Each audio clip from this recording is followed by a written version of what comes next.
Hey guys, it's your girl Tower Crush back with another review, and this time it is for the Oval on BET. Oval on BET. Okay, if you haven't already, hit my subscribe button. Thank you. This video will not be very long because this episode was kind of slow. We did see it pick back up where I'm gonna get his name, the little boy that I just cannot stand, Jason. Jason actually choked his grandmother out and told the flight attendant, that she needed a blanket, asked about the lever and when you pull it, if it's an emergency or whatever, because he's trying to figure out where they're going, how long it's going to take to drive back, because he's got to get that body out of his room. And so she tells him, and he asks for another blanket. At that point, he pulls the lever and all the stuff starts flying, and he's just sitting right by the window. Didn't fall through, which we know is fake, because we know from that Southwest flight where the lady went through the window because it opened, it sucked her, and those windows are very small. It sucked her out, and somebody had to hold her body to keep her from going all the way out the window. Can you imagine that death? Like, and she didn't die on the scene, but she died, shortly thereafter. So yeah, we know that he ain't about to be sitting next to that window laughing and smiling after he done opened up, the emergency exit. And his sister didn't hear nothing. Yeah, right. How convenient. And then we have Sam and Priscilla, a trip. So Priscilla pretty much figured out that, something went on between Victoria and Sam, and she just wasn't feeling it. He sent her home, and she at home having her waiting to exhale moment. She throwing his clothes all over the place and cussing him out. And then, Nancy comes over and she lets her in, figures out that Nancy got put out because she didn't want to tell Richard who the baby's daddy was. And she gives her a $25,000 check so she can pay for her son's funeral and keep the rest of the money to get a hotel or whatever. And so they went ahead and she left happy or whatever. Now, she wrote it out of her husband's account, out of Sam's account, because she's drunk and she don't know what she doing. He gonna be mad as hell at her.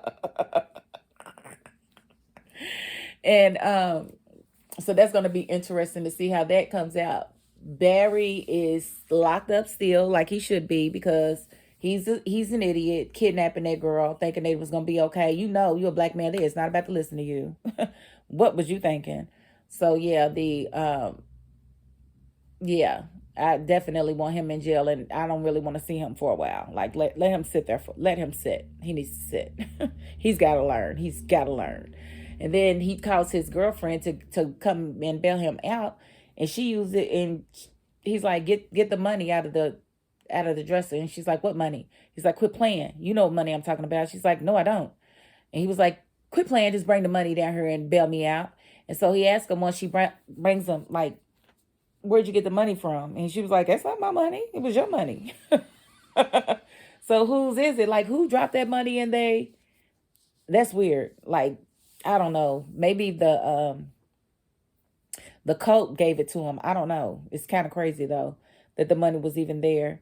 And it seems like Richard figured out who his wife cheated on him with, and it was with his brother, which makes it even worse. He done went and found letters from the time in which she conceived the child to figure out if he could find any clues. And he found a spot on one of the letters where she told him that his brother looked good when she seen him. And so that's how he knew when he put her out. And we see that Max got rescued by the sexy boy. What is his name? Lillian's piece. Bobby. He ain't even got a last name on her. Bobby. Lillian got so Max is at their spot in their cabin, and he told, oh girl, don't come here because you are being tracked and they are going to find us. And so they lost the trail on Diane, but I think they're going to pick it back up because she ain't smart enough she had no clue she was even being followed or tracked. So that tells you how much she's into that portion of it. She might know how talk her way out of a wet paper bag, but yeah, she didn't know the obvious. So, and at the end, we did see Victoria. She did, before the end, she told Sam she wanted him to be her new detail person since hers got murdered. He said, I got to think about that. Because he know if he be her detail person, she is going to rape him. She is going to sexually assault him. It is going to happen. And then she'll say that he was trying to get her if he says anything. Because that's the way Tyler writes it, you know. So he's got to think about that. And at the end, she did go into her son's room, smelled something, called for housekeeping, and then looked under the bed and saw that there was a body. So a girl is still stinking and rotting there. She's been there since last season. Let's see if they get her out of there next episode, because she's still there. And that's about all that happened on this episode of The Oval. I rated about an 8. It was kind of slow, but a lot did happen. So kind of advanced the story just a little bit. But that is my $5.02. I thank you all for watching. Peace.